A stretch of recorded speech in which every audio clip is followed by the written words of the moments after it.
Fátima Bernardes zomba de Nicolas Ferreira ao vivo e ele responde e cala a apresentadora. Ela estava disposta a acabar com a reputação do deputado, mas ele lhe dá uma resposta que afunda de vez sua carreira. O Teatro Municipal do Rio de Janeiro estava transformado. As tradicionais poltronas vermelhas agora serviam de base para dezenas de câmeras e equipamentos de iluminação. Era a estreia do novo formato do programa Encontro com Fátima, agora em uma versão especial e itinerante que prometia levar o debate para onde o Brasil realmente está. Nos bastidores, a equipe de produção corria para finalizar os últimos ajustes. Monitores exibiam dados de audiência antecipada que superavam todas as expectativas. A hashtag Mures Encontro Especial já figurava entre os assuntos mais comentados nas redes sociais, mesmo antes do início da transmissão. Checagem de som final, por favor, pediu o diretor pelo intercomunicador. Fátima estará no palco em 5 minutos.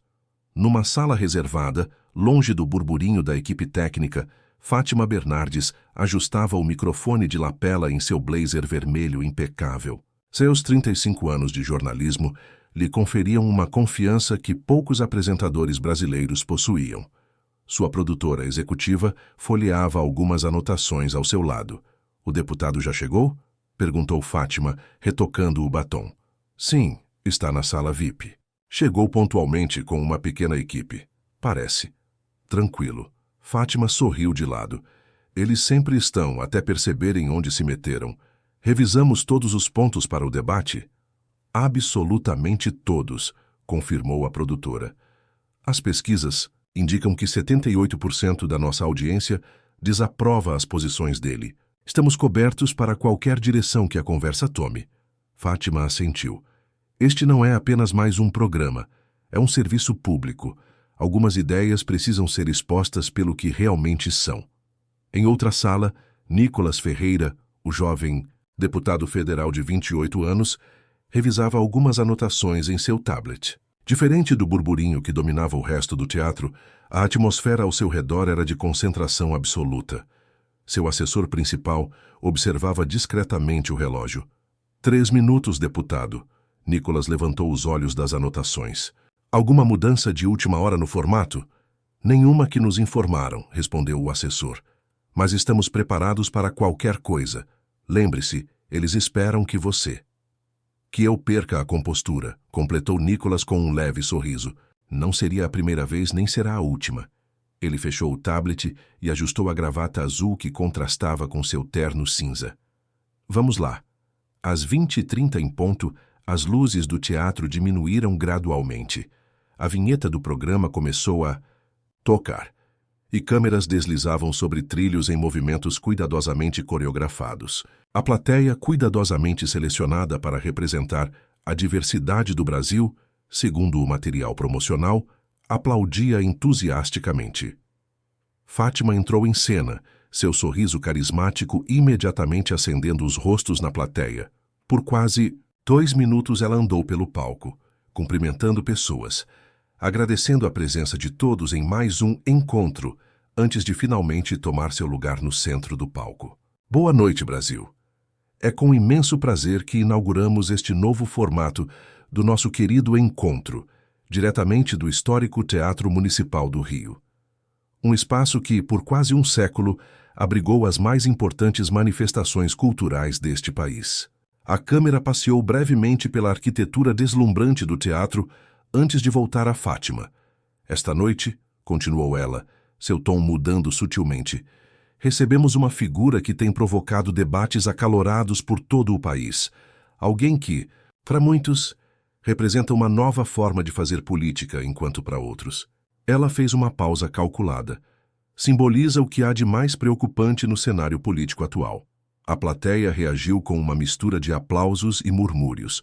Fátima estendeu o braço em direção à lateral do palco. "Com vocês, o deputado federal Nicolas Ferreira." Nicolas entrou caminhando com passos firmes, acenando educadamente para a plateia. Os aplausos vinham principalmente de um setor específico, enquanto de outras áreas emergiam expressões céticas e até algumas vaias isoladas. Ele se aproximou de Fátima, Cumprimentou-a com um aperto de mão formal e tomou seu lugar na poltrona indicada. Boa noite, deputado, começou Fátima, seu tom amigável, mas com uma ponta de ironia que não passava despercebida. Ou devo chamá-lo de influencer? Confesso que tenho dificuldade em separar as duas facetas. Risos contidos ecoaram pela plateia. A câmera capturou o rosto sereno de Nicholas. Sabe, deputado, continuou Fátima, inclinando-se ligeiramente, quando comecei no jornalismo, nos anos 80, a política era um espaço de debates profundos, de discussões sobre modelos econômicos, de confronto de visões de sociedade. Ela fez uma pausa dramática, consultando algumas notas em seu tablet. Agora vejo que sua última proposta que viralizou sugere limitar o que professores podem discutir em sala de aula. Isso me faz perguntar, um jovem de 28 anos, que praticamente cresceu nas redes sociais, realmente entende a complexidade do sistema educacional brasileiro? A pergunta pairou no ar como uma flecha afiada. Nos bastidores, produtores trocavam olhares satisfeitos.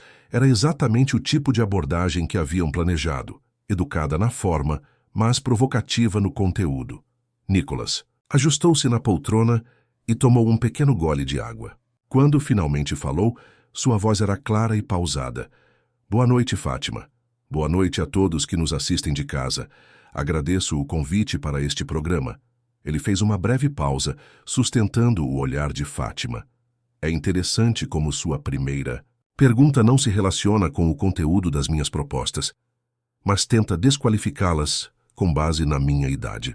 Talvez devêssemos questionar se essa abordagem contribui para o debate público que você acabou de dizer que valoriza. Um silêncio inesperado tomou conta do teatro. Fátima ajustou-se em sua cadeira, tomada de surpresa pela resposta direta. Quanto à sua pergunta sobre complexidade, continuou Nicholas, permita-me fazer uma reflexão. A história está repleta de exemplos onde a idade não foi impedimento para contribuições significativas. Boyan Slat criou um sistema para limpar os oceanos aos 16 anos. Malala defendeu o direito à educação na adolescência. Paixão e propósito não têm idade, Fátima. A plateia, que momentos antes parecia divertir-se com o embaraço esperado do jovem deputado, agora observava em silêncio absoluto. O Brasil real, aquele além dos estúdios e teatros sofisticados, enfrenta uma crise educacional sem precedentes. Crianças que não sabem ler após anos de escolarização, professores desvalorizados, escolas sem estrutura básica. E enquanto isso, parte da nossa elite cultural parece mais preocupada em transformar a educação em laboratório ideológico do que em garantir que nossas crianças tenham as ferramentas para competir em um mundo cada vez mais complexo. Fátima, percebendo que o programa estava tomando um rumo diferente do planejado, tentou recuperar a iniciativa. Deputado, ninguém discorda que a educação enfrenta desafios, mas... Permita-me concluir, por favor, interrompeu Nicholas educadamente, mas com firmeza. Você teve seu momento para estabelecer o tom desta conversa. Agora tenho o meu. O diretor do programa fazia gestos frenéticos nos bastidores, sinalizando para que cortassem para o intervalo.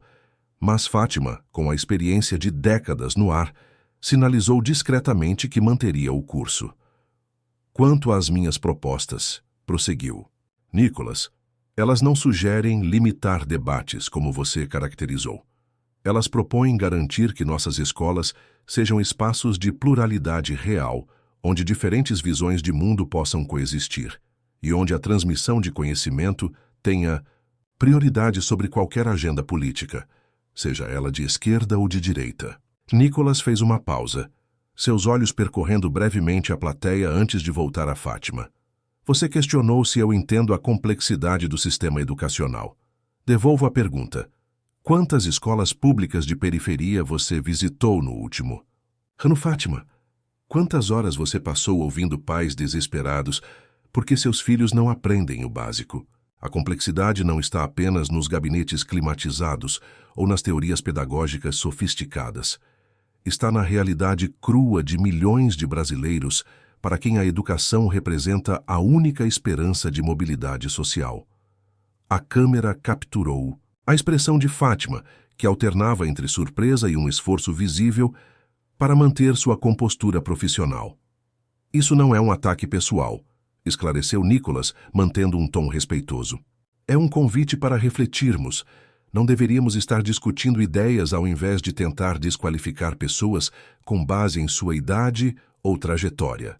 Um silêncio denso tomou conta do teatro. Nas redes sociais, os comentários explodiam, com hashtags como Nicholas no encontro e Fátima em xeque subindo rapidamente nos trending topics. Mas não vim aqui para conflitos, Fátima, continuou Nicholas, suavizando ligeiramente o tom. Vim para dialogar. Se preferir continuar no caminho das provocações indiretas, estarei preparado. Se por outro lado quiser uma conversa sincera sobre os desafios do Brasil, também estou à disposição. A escolha é sua. Fátima tomou um gole de água, visivelmente tentando ganhar tempo para reorganizar sua abordagem. Após um momento que pareceu uma eternidade, ela recuperou parte de sua desenvoltura profissional. Bem, deputado, parece que tocamos em um ponto sensível, disse, forçando um sorriso, mas aceito seu convite para uma conversa mais produtiva. Ela consultou rapidamente suas anotações. Falemos então sobre sua visão para a educação. Críticos apontam que suas propostas favorecem um modelo que não prepara os jovens para o pensamento crítico e para os desafios do século XXI. Como você responde a isso? Nicholas, percebendo a tentativa de mudar de assunto sem reconhecer o ocorrido, interveio com educação. Antes de avançarmos, Fátima, gostaria de estabelecer uma premissa básica para a nossa conversa. Você concordaria que o debate público no Brasil se beneficiaria de menos ataques pessoais e mais discussão de ideias? Encurralada pela pergunta direta, Fátima hesitou brevemente. Certamente, deputado. Acho que todos concordamos com isso. Meu estilo pode ser provocativo às vezes, mas sempre valorizei o debate de ideias. Excelente, completou Nicholas. Por isso proponho um acordo. Vamos discordar, e certamente discordaremos em muitos pontos.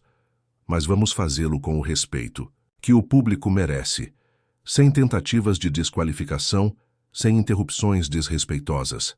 O Brasil está carente de exemplos de diálogo civilizado entre pessoas que pensam diferente. Podemos oferecer isso hoje? A câmera focalizou o rosto de Fátima. Uma mistura de surpresa e um respeito relutante começava a surgir em sua expressão. Ela havia subestimado completamente o jovem deputado e agora se via diante de uma escolha: continuar com sua abordagem habitual ou aceitar o desafio de uma conversa genuína. Concordo, deputado, respondeu finalmente, estendendo a mão em um gesto raro para o formato do programa. Nicholas apertou a mão oferecida com firmeza. Ótimo, agora podemos realmente começar. Nos bastidores, o diretor fazia sinais frenéticos para que a equipe reorganizasse os próximos blocos do programa. Aquilo não era o que haviam planejado, mas estava se transformando em um momento televisivo muito mais autêntico do que esperavam. Então, sobre sua visão para a educação, recomeçou Fátima, agora com um tom genuinamente interessado. Como você responderia àqueles que veem suas propostas como uma limitação ao pensamento crítico? Nicholas sorriu, agora mais à vontade. Primeiro, precisamos definir o que entendemos por pensamento crítico.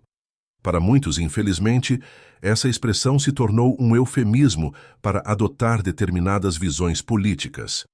O verdadeiro pensamento crítico não prescreve conclusões. Ele fornece ferramentas para que cada pessoa chegue às suas próprias. Ele fez uma pausa para organizar seus pensamentos.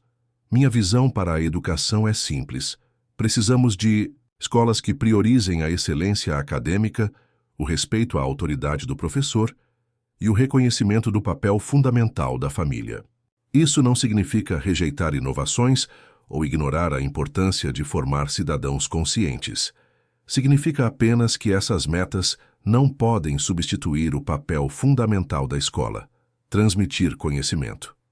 Nicholas então pegou seu tablet e mostrou alguns gráficos que foram imediatamente exibidos nos telões do teatro. Estes são dados oficiais, não opinião. Os países que lideram os rankings educacionais mundiais, como Finlândia, Singapura e Coreia do Sul, são justamente aqueles que não abandonaram a valorização do mérito e do conhecimento. Enquanto isso, seguimos com pedagogias que parecem mais preocupadas em não frustrar os alunos do que em prepará-los para um mundo cada vez mais competitivo. Fátima analisou os dados com interesse genuíno, mas, deputado, críticos de sua abordagem argumentam que ela não leva em conta as profundas desigualdades sociais do Brasil. Como uma criança de comunidade, muitas vezes sem ter o que comer em casa, pode competir nas mesmas condições com alunos de famílias privilegiadas? Era uma pergunta válida, e a expressão de Nicolas mostrou que ele a reconhecia como tal. Excelente observação, Fátima. E é exatamente por isso que minha proposta para a educação inclui um forte componente social, alimentação de qualidade nas escolas, material didático gratuito, apoio psicológico e pedagógico para alunos com dificuldades. Os olhos de Nicolas brilharam com evidente paixão pelo tema. Sabe o que é realmente cruel? Dizer a uma criança de comunidade que ela não precisa aprender matemática avançada ou dominar a norma culta porque sua realidade é diferente. Isso é condená-la a permanecer exatamente onde está. A verdadeira compaixão está em criar as condições para que ela possa superar barreiras, não em naturalizar essas barreiras como intransponíveis. A plateia, que antes parecia dividida em facções pró e contra o deputado, agora demonstrava um interesse unificado, absorvendo o debate com atenção genuína. O programa prosseguiu por mais de 1 hora, transitando por temas como segurança pública, liberdade de expressão e políticas sociais. Para surpresa de todos, da equipe de produção, da plateia e da própria Fátima, o que começara como uma tentativa de desqualificação transformou-se em uma das discussões mais substanciais e civilizadas já vistas no programa. Quando chegou o momento de encerrar, Fátima dirigiu-se à câmera com uma expressão que misturava cansaço e uma satisfação inesperada. Estamos chegando ao final de mais um encontro, e devo dizer que esta foi uma edição surpreendente. Deputado Nicolas Ferreira, suas considerações finais? Nicolas olhou diretamente para a câmera principal. Agradeço a Fátima e à emissora pelo espaço. E quero dizer a quem nos assiste, é possível sim termos um debate público de qualidade no Brasil. Podemos discordar, e muito, sobre soluções, mas podemos fazê-lo com respeito mútuo e profundidade. Ele fez uma breve pausa antes de concluir. Nosso país enfrenta desafios imensos que não serão resolvidos com frases de efeito ou por ataques pessoais. Precisamos de diálogo honesto entre diferentes visões. Esse é meu compromisso com o Brasil, independentemente dos aplausos ou das críticas que recebo. Fátima assentiu com um respeito que não planejava demonstrar quando concebera aquela entrevista. Obrigada, deputado. E assim encerramos mais uma edição do Encontro. Na próxima semana, estaremos em São Paulo. As luzes do teatro diminuíram, gradualmente, e a tensão inicial deu lugar a um burburinho animado entre a plateia. Nos bastidores, a equipe comentava sobre o rumo inesperado do programa, enquanto nas redes sociais os trechos mais impactantes já começavam a ser compartilhados aos milhares. Com as câmeras já desligadas e os microfones removidos, Fátima aproximou-se de Nicolas. Devo admitir que vim preparada para outro tipo de conversa, disse ela, com uma honestidade surpreendente. Você mudou o rumo do programa, e isso foi refrescante. Nicolas sorriu. Talvez seja isso que o Brasil mais precise neste momento. Menos encenação e mais diálogo real. Fátima ficou em silêncio por um momento, como se realmente refletisse sobre aquelas palavras. Sabe, em 35 anos de televisão, aprendi que às vezes as melhores conversas são aquelas que não seguem o roteiro, disse ela, com um sorriso que misturava surpresa e uma certa admiração relutante. Volte quando quiser. No dia seguinte, enquanto Nicolas tomava café em seu apartamento em Brasília, seu assessor entrou apressadamente, segurando um tablet. Deputado, precisa ver isso. Na tela, um comunicado oficial da emissora anunciava que o episódio do Encontro da noite anterior havia quebrado todos os recordes de audiência da história do programa. Mas não era isso que havia surpreendido o assessor. Abaixo do comunicado, uma nota pessoal de Fátima Bernardes surpreendeu a todos. Após 35 anos de jornalismo, anuncio que nos próximos programas especiais do encontro adotaremos um novo formato de debate, onde diferentes visões possam ser expressas com respeito e profundidade. Ontem percebi que o Brasil está faminto, não por mais polêmicas, mas por mais diálogo genuíno. É isso que pretendemos oferecer daqui para frente. Nicolas sorriu, colocando a xícara de café sobre a mesa. Não se trata de ganhar debates, disse ele ao assessor. Trata-se de mudar a forma como debatemos. Nas semanas seguintes, o vídeo daquele encontro inesperado ultrapassou 30 milhões de visualizações. Educadores começaram a utilizá-lo como material didático sobre comunicação não violenta e debate respeitoso. E por um breve momento, uma pequena luz de esperança brilhou no polarizado cenário do debate público brasileiro. Como disse Nicolas, naquela noite, o Brasil não precisa de mais vozes gritando no mesmo tom. Precisa de vozes diferentes conversando com respeito, buscando não o aplauso fácil, mas o bem comum de todos os brasileiros. E você gosta do deputado Nicolas Ferreira? Se inscreve no canal e deixe seu like.